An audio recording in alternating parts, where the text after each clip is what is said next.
Hello there, welcome to People, Politics and Power. It's time again to take a critical view and bring context and some clarity to another contemporary issue in governance and development. As always, the people are at the center of it all. For about 12 years now, Nigeria has been in the vice grip of an internal terrorist insurgency by the Boko Haram group. The security situation, especially in the northeast, continues to be a source of worry for both governments and citizens alike. In the last 12 years of this crisis, tens of thousands of lives have been lost. Properties and infrastructure worth billions of naira have been destroyed and damaged beyond imagination. Borno State, which sits on the fringes of the northeastern borders of Nigeria, has been the epicenter of the crisis and has borne the greater brunt of the insurgency over the years, both in terms of human and material resources. The humanitarian situation, for one, has been daunting. Hundreds of thousands have lost everything, displaced, and now live in refugee camps, both within Nigeria and outside the country. Thousands of women and children have been widowed and orphaned in the process. In spite of assurances by the president and the military high command that the insurgents have been degraded and technically decimated, the terrorists keep coming with deadly attacks, killing, burning, kidnapping, and abducting helpless civilians. For instance, they have turned the Maiduguri-Damaturu highway and other major highways within Borno State into a daily nightmare for travelers. Even the state governor's convoy has come under attacks a number of times, because in the process, he has escaped death by the whiskaps on more than 3 occasions, or in 2020 alone. In recent times, there have been accusations and counter-accusations, allegations and denials as to how well the war against insurgency has been and is being prosecuted. And one man who has been in the thick of the controversy is the governor of Borno State himself, Professor Babagana Zulum. He has been quite critical of the operational tactics and strategy of the military in combating the terrorists. He has also been critical of the role of non-governmental organizations as well as the support from Arab countries, while praising the support the state has received from Western countries and the international community. The state government has particularly been upbeat about the return of internally displaced persons and refugees to their ancestral homes. He says it is working towards closing all IDP camps by the end of 2021 and repatriating about 250,000 refugees from Cameroon, Chad, and Niger.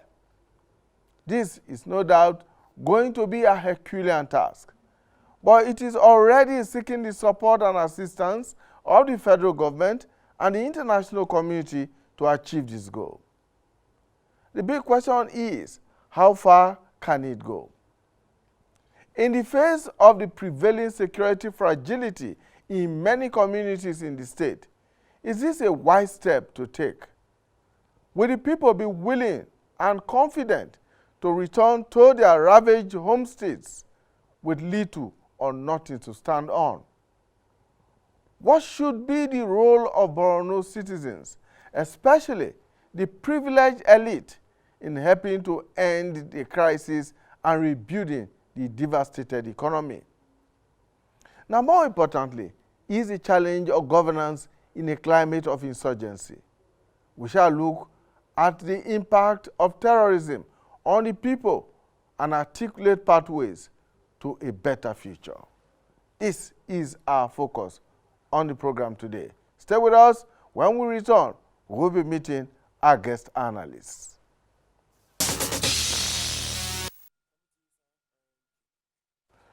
Thank you so much for staying with us. People, politics, and power.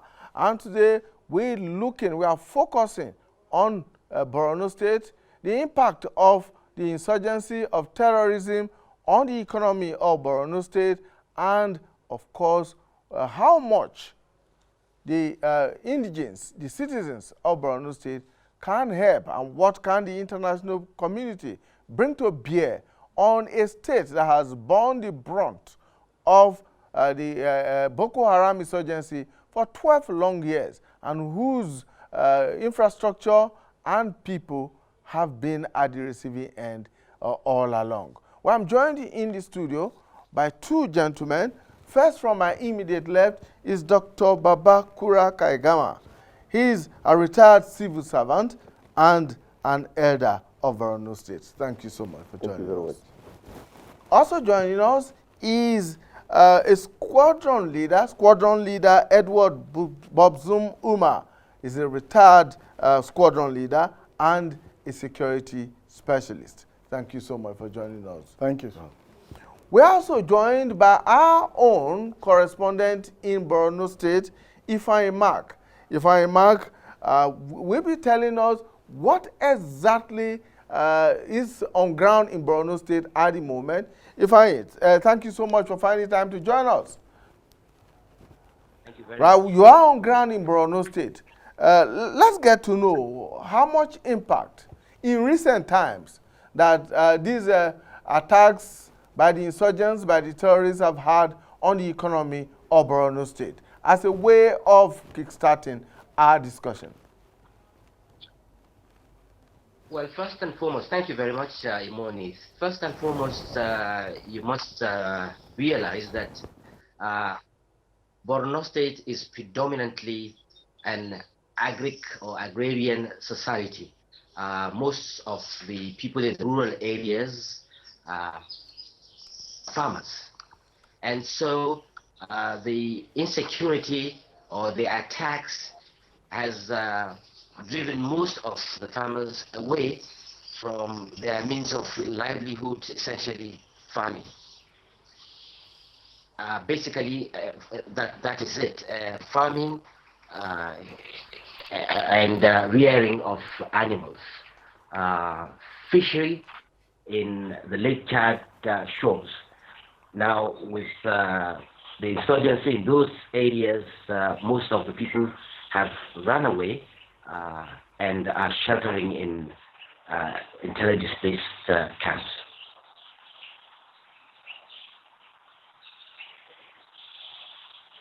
We did see a number of attacks in different communities in the state. This is in spite of the assurances that we have received from the military. This is in spite of the fact that there is talk of greater security in Borno State today. Now, given this scenario that we saw towards the end of 2020, do you think that the efforts being put in place by the state government in trying to revive the agrarian economy of the state would make the desired impact? One thing government has tried to do is bringing about the agro rangers, majority of them being drawn from the National Security and Civil Defense Corps. These are people who provide security, as it were, to the farmers. And another thing the government has tried to do in conjunction with the forces is creating a perimeter trench around the farms. And I think now they have been able to extend them quite further, I think about 10 kilometers away from these areas where the people engage in farming activities. So it may not be enough. We may not have enough of the agro rangers protecting everybody, all farms in Borno State. But I do think that the civil populace themselves would be able to team up and bring in some kind of self-help, self-protection in terms of creating the vigilante and volunteer groups to guard farms. Another area, if I mark, has to do with education. Of course, you and I know that the objective of the Boko Haram from the word go is to destroy education. The government of Borno State is building and rehabilitating educational structures and, of course, ensuring enrollment and retention of school-age children in schools and ensuring that the employment and retention of teachers in those schools. Now, how feasible is this, given that from time to time we have seen attacks in communities and that these attacks are actually directed at educational institutions? Well, what seems to be on ground now is that most of these schools have been relocated in Borno and Maiduguri itself, where security is high, unlike leaving them in some of the very prone areas. So with that, the children are able to attend to schools, and where areas have been liberated in the real sense of them, schools have resumed with adequate protection from the military and other security forces. All right, fine, Mark, stay with us. Let me turn to my resource persons here in the studio. Dr. Babakura Kaigama, retired civil servant, Borno elder. Squadron leader Edward Bobzom Umar, retired, is a security specialist. Gentlemen, thank you so much for your patience and your time. Now, from what we heard from Ifeanyi Mark, it appears that in spite of everything, the state government is pushing ahead with rebuilding infrastructure. State government is pushing ahead with putting in place facilities for displaced persons to return to their home states and continue their normal life. We also know that the state government is also planning on bringing back refugees from outside the country back home, but of course it will require a lot of resources in doing that. Dr. Kaigama, let's get your take on what you think of the security situation in Borno today. Is it ideal enough for the state government to put in place some of these things that it is thinking of? Yes, thank you very much for having me here. Yes, to a certain extent, definitely the security situation in the state has improved tremendously, because time was when you cannot even get out of your house in Maiduguri. And today, we have fairly good security within the metropolis, not only within metropolis of Maiduguri, but most of the local government headquarters are secured by military presence. However, you know that Borno is an agrarian society. People have to farm to get what they can eat. In most of the places, you cannot go out of the towns and villages to your farm or to gather firewood, etc. That is the major situation that is, facing us today. The state government is definitely doing its best about getting people back to their localities. I know of a number of places that have been rehabilitated and the people returned to their localities, and they are quite secure, because I come from a place that was really devastated, and there have been in my hometown a number of times recently, and the security situation to a large extent is reasonable. Ms. Roma, let's look at the flip side of the coin. Every now and then we hear politicians and even prominent people in Borno State say they cannot go back to their villages, they cannot even go back to their local governments because of the security situation in this place. Now, the state governor has also not helped matters by his very critical comments on the efforts of the military and other security agencies in restoring some normalcy to most parts of the state. That tends to give the impression that the security situation in Borno State is not, may have improved a lot, but it's not as good as many people think it should be at this point in time. What do you think is lacking? Okay, I don't know if you'll permit me to just give a shout out to the armed forces, because the Armed Forces Remembrance Day is upon us. Yes. Many people over the years, not only in this, this present situation, have sacrificed a lot to serve in the military. And I think it's ideal that I should give a shout out to all our brave men, those still serving and those that have fallen. I also, on a personal note, I have a friend right now, the Chief of Staff of the Tactical Air Command. He is presently in hospital in ICU. I also want to give a shout out to him, Air Commodore Shehu Usman Bakari. We wish you well, sir. Now, I cannot blame the governor for complaining that the security is not good enough. Even if you improve the security, he is the governor. One life lost is one life too many, as far as he's concerned.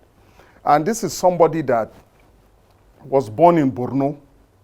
He went to primary school in Mafa, or they call it Mafa, right, sir? Mafa. Mafa. They call it Mafa. He went to secondary school in Mungunu, did his first degree in University of Maiduguri. I think it was only a brief period when he did his master's in University of Ibadan that he left the state.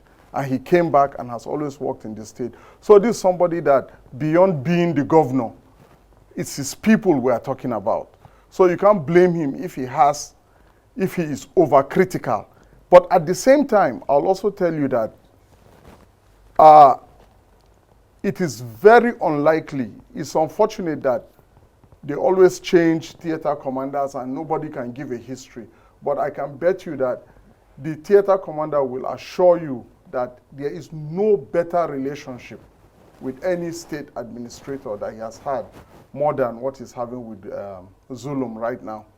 And there's no civilian leader in Nigeria now that understands the situation in Borno and the situation, the limitations of the military and the achievements of the military more than Zulum. When people say he criticizes the military, I know that all his criticisms have come from only one point, and that is the Jakana to Auno. Sir, is that the pronunciation? Yeah. Auno. Auno.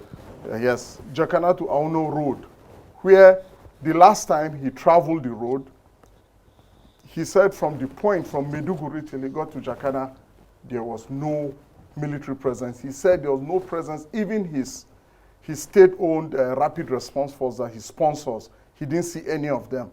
Now, I cannot explain that, but I'm sure he went into inquiry, and shortly after that, he was in Konduga to give a special award to the soldiers that are there. He is one of the biggest proponents of the military. So I think it is a bit overemphasized when he made one criticism or at one event, and then everybody saying he's criticizing the military. This is somebody that lives, you know, he keeps getting all these awards. It's not just because of the show. He is really somebody that is really involved. He's working hand in hand with the military. I dare say from a military point of view, I can dare say he's the best governor we have in the country. He understands the situation. Now, the military adopted the super calm strategy.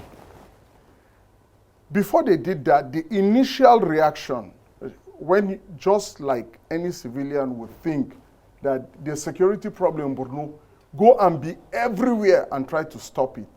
Now, when you go and be everywhere, for maybe a few weeks it will work, then the insurgents realize that you are spread out thin, 15 men all over the whole state. Then they now go back and they regroup. Remember in 2016, they received their own mercenaries, so to speak, when Abu al-Baida from Libya came and acted as a council. He came with 8 people, with 7 people, 8 of them, and he gave a lot of advice to the Shakal faction. Then there was no faction, in fact. He gave a lot of advice to Shakal and retrained them. That was after they had suffered so much defeat. So when their own mercenaries came, these are people that are experienced, and this thing is not magic. So they kept concentrating. They would gather 200 people and go and attack 15 soldiers at a particular point, spread all over, because the soldiers, the natural thing was to protect everywhere. But over time, the younger officers, the mid-level commanders, the captains and majors, started complaining that, look, most of these areas we are defending, there's no civilian life there. The civilians have left this place. What are we doing here? So they were just occupying, guiding unoccupied spaces. Exactly. So now an evolution is happening. So they now implemented the super camp strategy, which worked effectively. It denied Boko Haram all that time that they used to capture military equipment. Because when 200 of you go to attack 15 men, you will capture their equipment.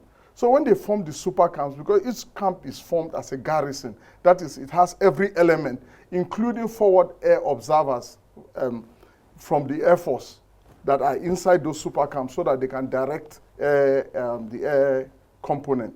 So with this arrangement now, Boko Haram found out that they tried twice actually to attack super camps, and it was very bad for them. So what has happened now is that everywhere became secure. The towns where the super camps were located became secure. Then it took a while. Then Boko Haram now changed their strategy. And their strategy, they would have been in open spaces, but when you bring people back, the next step for the people is their livelihood, and they are agrarian. So they now want to farm. And then once you go into farming, you are now moving away from the immediate sphere of your super camp. So it's because security has improved to such a level that farmers are now even thinking of going back to farms, right? So it has brought a new challenge. So this new challenge now has to be addressed, and a number of solutions have been proffered. One of the solutions that I heard Governor Zulum mention, and I've always said it for a long time, is that this civilian JTF, instead of keeping their civilian JTF, a few of them are armed with combat shotguns, why not integrate a large number of the population? My personal proposal to the government is this, that in all places, not just Borno, Yobe, Zamfara, Kaduna, where they are having this crisis, do a 5-for-5 program. What I mean by 5-for-5 is because the retirement benefits are always huge. Get a special force, give them a name, maybe you call them National Guard. They are in for 5 years to serve. Give them full military training. But they know that after 5 years, they only have 5 years of pension to collect. And during that period, you retrain them to be more useful in the society. But you need to get those people from the local terrain. What is the function of the JTF, the civilian JTF?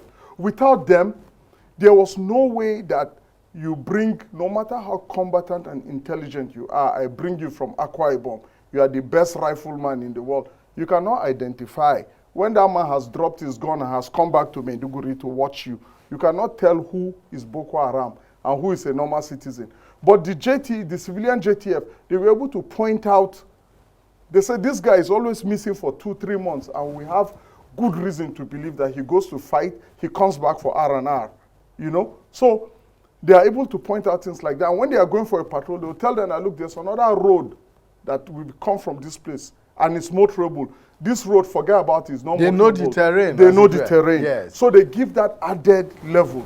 So why they've been doing that, and the military has acknowledged their help.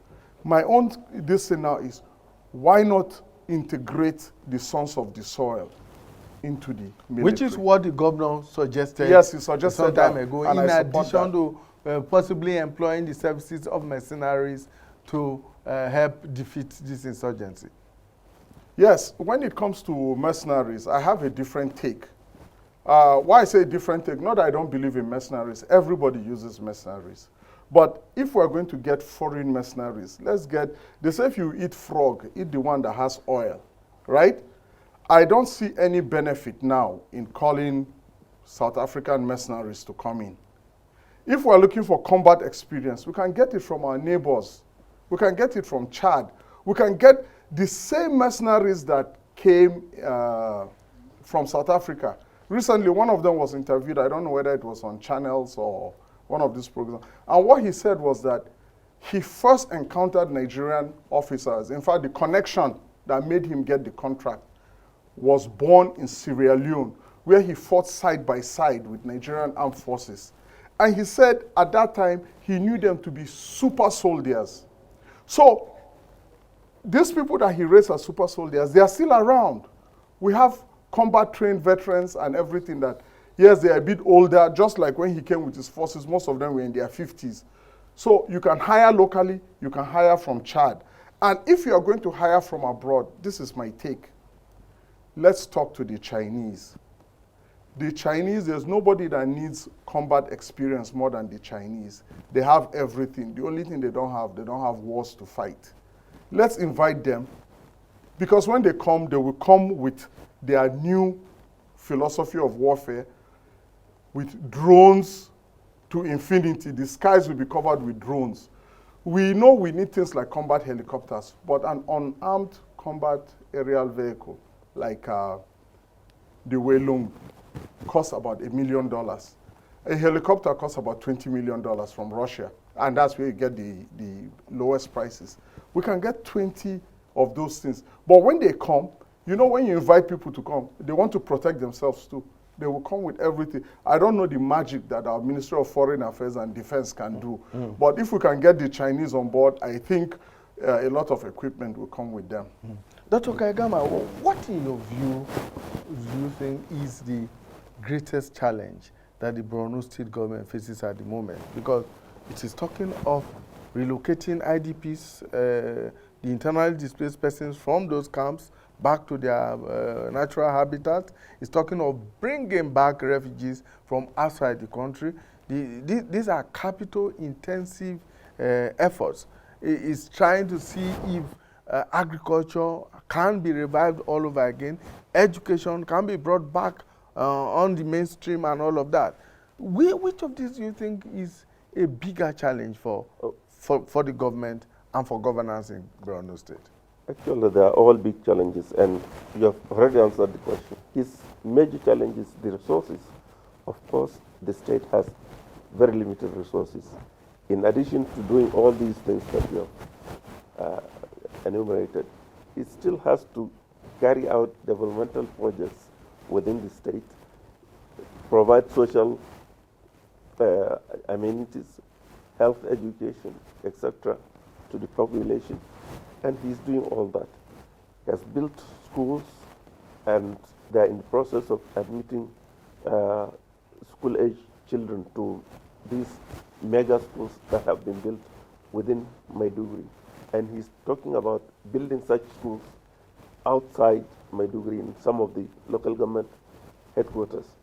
So his biggest challenge, of course, will be the funds to do all that.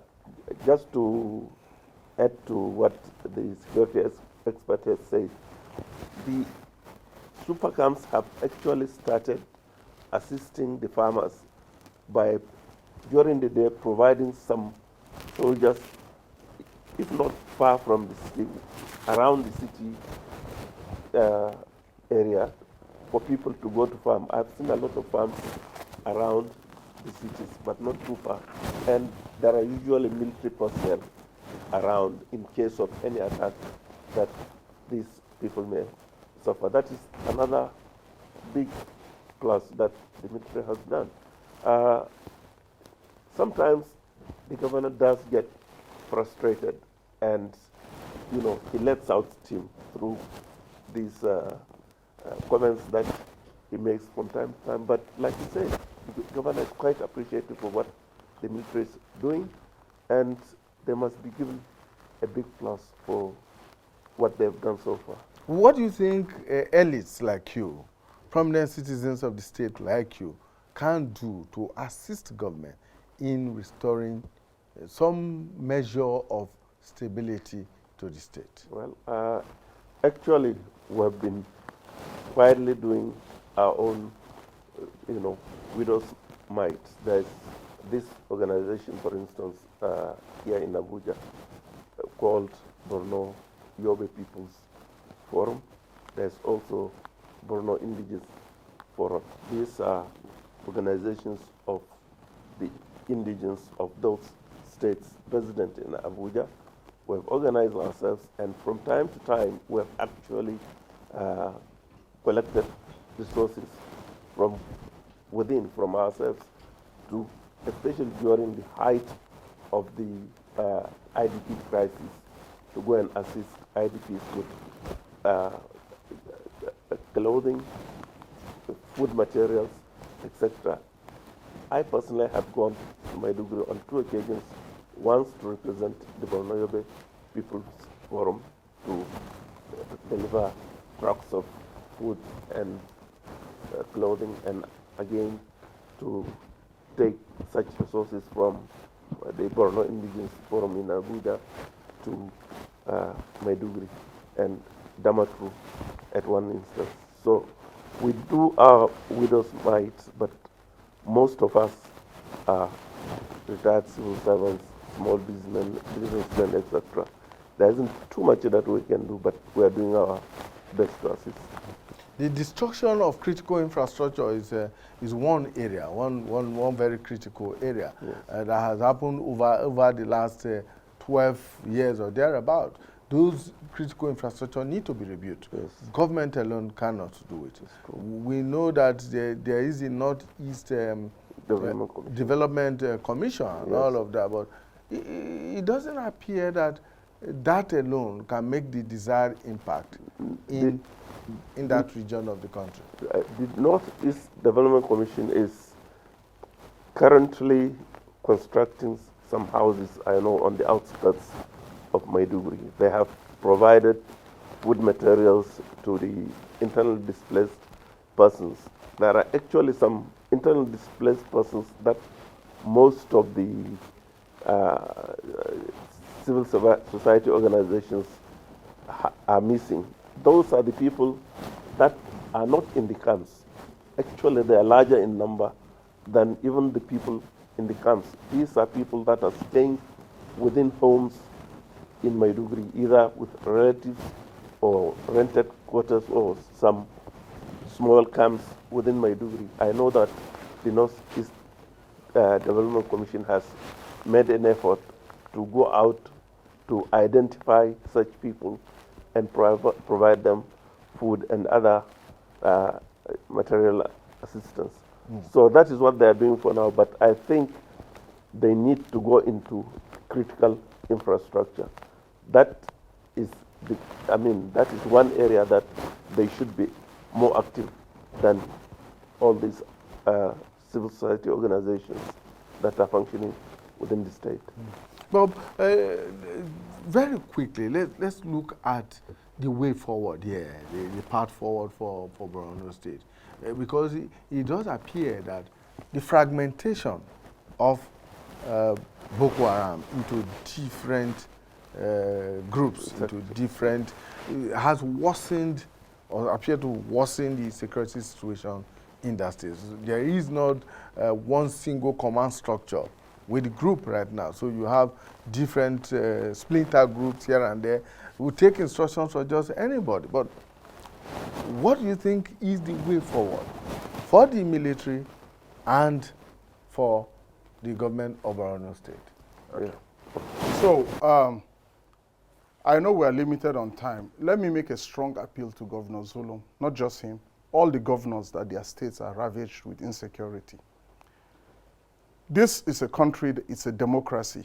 It's led by the people. If the governors come out and insist that the military must hire from their states, shelve the quota system, come to my state, I'm having problems. Don't say you are taking 20 from every state. Kaduna is having problems. We demand you take 400, 500, 1,000 from Kaduna, like that, or create a new structure. Give it National Guard, and each state will have its own state National Guard, and we run that 5 for 5 program. But we can't just keep voicing it out in the pages of newspaper on TV. They should put it in writing. Their houses of assembly should make resolutions and they forward it to the National Assembly, and eventually the president has no option but to yield, because it's a government of the people, by the people, for the people. Yeah. Yes, sir. Yes. Just to add to what you asked about for the future, I think to some extent the government should give some responsibility to local traditional rulers. That is what used to keep security in localities, because every ward head, village head, district head, they knew who was in their community. Once an outsider comes into the area, he's quickly identified and they seek out his purpose of coming, what kind of person he is, etc., and report it all the way to the paramount ruler of the area. These are things that kept security in our communities before, and if they were to be involved, believe me, a lot of these unwanted personnel will not be bothering us in our localities. Thank you so much, Dr. Kaigama. Well, this is an abridged version of the program today, People, Politics and Power.